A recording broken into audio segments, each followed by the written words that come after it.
2 weeks before my first world title fight. So my brother was ringing me, and it was quite late in the evening in Miami, so it must have been early hours UK time. I thought, oh, that's very odd.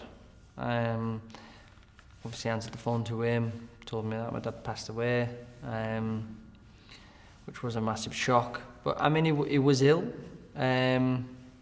and he'd sort of been on his deathbed like 3 times already, but just kept bouncing back. So it got to a point where this guy's not going anywhere, you know what I mean? But yeah, I think what was really sad for me as well, he's always said to me, is he wouldn't go anywhere until I'd win that world title fight. So obviously 2 weeks before my first world title fight was just a huge blow, really. And yeah, I mean, I continued on with my training camp. I was on my own as well, so I didn't have no family with me. Didn't really tell anyone.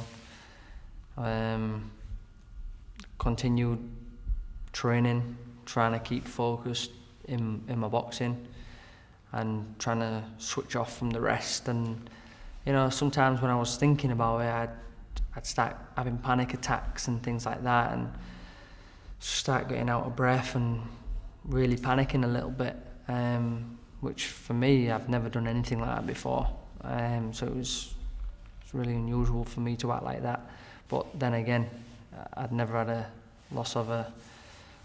never lost my dad before.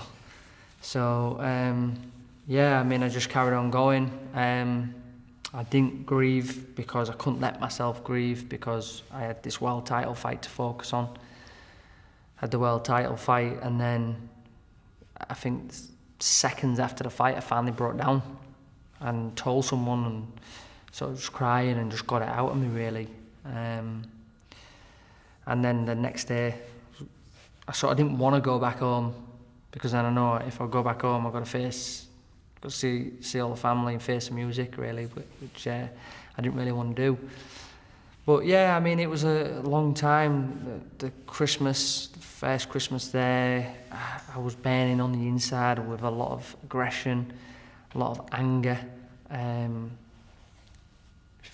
I couldn't quite, at the time, I didn't know what it was, but because I didn't have that grieving process properly, you know, I was just kept going through stages where I was horrible to be with, horrible to be around, and at the time, I couldn't quite put my finger on what it was. And I was up and down like that because I couldn't actually grieve properly.